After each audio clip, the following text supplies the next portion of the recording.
Hello, welcome to another edition of the MABE podcast. Today, our guest is the wonderful Carly Spina. Welcome, Carly. Hi, thank you so much for having me. I'm so excited to be here. It's great to have you here. You know, you've presented at MABE the last 4 or 5 years, however long since the pandemic, and everyone loves you. You always have just a fountain of strategies, a fountain of positivity. So, wherever you go, you bring rays of sunshine with you, even on gloomy days like today when we're taping this. Thank you so much. I love Mave and the energy and just so many amazing people. I love it. All right. So I've learned quite a bit from you reading your first book, Moving Beyond for Multilingual Learners. And you're going to talk a bit about your new book, which is Igniting Real Change for Multilingual Learners. We're very excited about that. But first, a little bit about your background. So I know you love pink, Love pink. and I see the evidence there. Yes, I know yes. you love dogs, I love dogs. and I know you love Elle Woods from Legally Blonde. Love Elwoods. Absolutely. Icon. So what else could you tell us about your background in education? Yes. So my whole education journey was really centered and shaped around serving multilingual students. So right out of college, I was hired as the English learner teacher. That's what we called it back then, which was a multilingual educator. And so I served third, fourth, and fifth grade students across around 60, 70 language groups, which was absolutely wonderful. So I did that for a bit. And then I was in a transitional bilingual program as a third grade teacher for 6 years. And that was one of my favorite positions. I had my students who were all heritage Spanish speakers with me all day. So we were really more functioning as like a one-way dual language program because our Mhm. program goal was biliteracy. So it was an absolutely amazing experience. And then after that, I was a multilingual instructional coach. And I served across 8 different campuses from pre-K through 8th grade. So really doing a lot of work alongside teachers who were either like brand new to serving multilingual students or who had vast experience, were veteran teachers, were just looking at sharpening their skills. And so I was kind of everybody's teammate in that role, which was really, really fun because I learned so much from my teammates and colleagues. And so I did that for a number of years. And now I work full time at a nonprofit in Illinois. So it's a really fun position because I get to be in different schools and districts every day. Every day is a little bit different, but the whole passion and fire behind the work is supporting multilingual students and families and strengthening programming so that everybody feels equipped and that our students and families are feeling that sense of connectedness in schools and our students are achieving. So love what I do. It's the best job in the world. Yes, absolutely. Um, so I was wondering though, what is the difference of it? Because I read you shared a few excerpts from the new book, but what is the different from your first book, Moving Beyond for Multilingual Learners, as opposed to this new book, Igniting Real Change for Multilingual Learners? Yes. So in my first book, it really was kind of written like in a narrative way. I'm a very informal languager. And so that's kind of my writing style as well. And that was really important to me for both books to really have be able to feel like I'm just kind of talking to a teammate, talking to a colleague or a friend about the work and what we do. But the first book was really my goal was to provide, just again like a teammate would, like a friend would, some storytelling, my own like lived experiences, my successes, and also my hardships doing the work, because there were many and there still continue to be Hmm. many.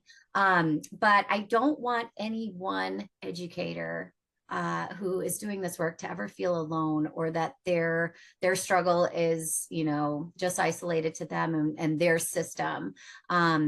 So I wanted to kind of stretch my own practices and also help encourage whoever reads this book to kind of push beyond, you know, mindsets that might be problematic that have gone unchecked for a while, or practices that we've kind of inherited in our schools and Hmm. spaces.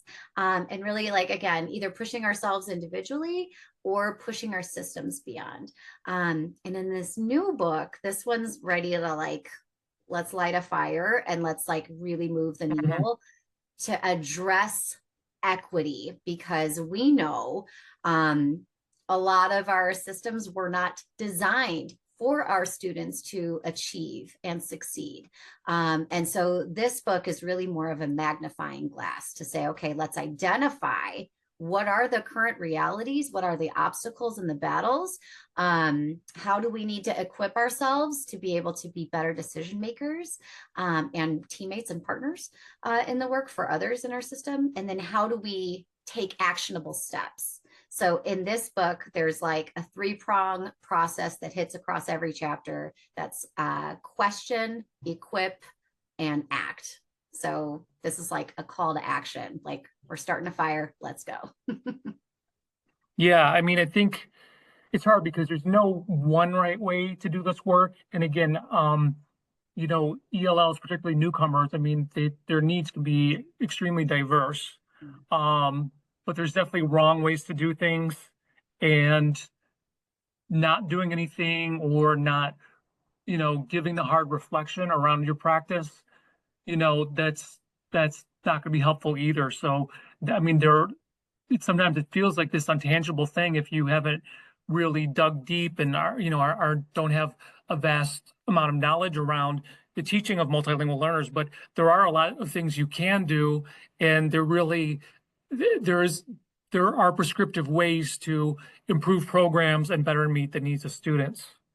Absolutely, absolutely. And it's important to note, like, it's okay to not have all the answers and not, Hmm.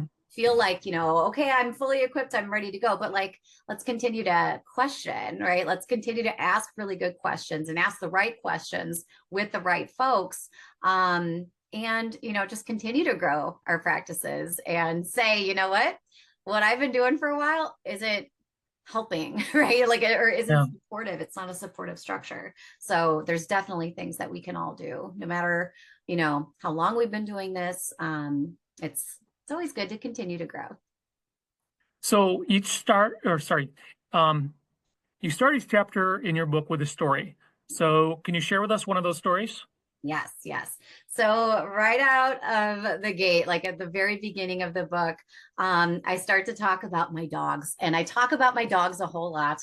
I've got my little Shih Tzu, who's like the man of the house. He's like 11 pounds of fierce energy and protection vibes all the time. He's harmless, but he thinks he's big tough guy. And then my Great Dane is we say he is the biggest heart, but like dumb as a rock. And Hmm. he thinks he's a lap dog, but he sheds. So we have in our home, I am kind of obsessed with vacuuming, and I don't know why that is. And I think if my mother were here hearing me say that, she's a very big feminist, so she would be just horrified that I'm saying I love vacuuming. But I vacuum all the time, constantly. And even when I vacuum, I can still catch all of these dog hairs in the carpet. And it infuriates me because I'm like, I spent all this time. I've got the vacuum lines all ready to go. And then I kept seeing this ad on, like, my social media for like almost like a carpet rake. And so I purchased this system, and I was like, all right, we're going to try it because I'm very passionate about cleaning my carpets. So I start doing that work. I start like really putting my back in and scraping this little thing, this little device through the carpet. And I was outraged at how much hair it had collected. And by the end of just vacuum or like doing that to a small section of carpet, I had this huge hairball that was the size of my Shih Tzu. And I was like, oh my goodness, this is just outrageous. But then I started to think about how much is baked into, right, the fibers of our school system, like what exists within the air of the hallways and the teacher's lounge and the copy room and at decision making tables, that we often say like, well, I vacuumed so it's all set, or we had a dialogue so we're all set. but we didn't go deep enough and we didn't go hard enough. We didn't really scrape through and say, okay, let's dig this up a little bit more and unpack this a little bit further. And I think there's there's a lot of reasons why that might be the case. But that is kind of like, the message that gets Mhm. carried through all of this is we got to put our back into this. We've got some Yeah. uprooting to do. And I think the thing is, like, when you're doing hard work and when you're, pushing into new areas, which again, I think we're doing a lot because, if you get a new refugee group from a different country, or you get multilingual learners from a new country, like, you have to adapt to that. Like it's, changing. A lot of things are always changing, but, you can't dig deep 24/7. That's just not how we're built. But you have to be aware of like, okay, I feel like maybe, we're not doing all that we could here. And, at some point, soon, we're going to need to make the time to address this. But Yes, today is absolutely. not that day because it's Friday and we're all tired. Right, right. And we have to engage in this work in a sustainable way because we have Mhm. to keep going in this work. We do have to take breaks and we do have to prioritize, certainly. But we do need to continue, right? So change agents take breaks. We take our rest, but we get back to it. So, well, speaking of change agents, you said in your book, change agents don't tiptoe, they stomp. What do you mean by that? Yes. So I share in the book another quick story of when I was first hired as an EL teacher. And I was like, I did my student teaching, and I've been in a lot of classrooms just kind of observing and learning. But what do you envision? I asked my principal and my evaluator, like, what do you envision for this role? Like, what's my day to day to look like?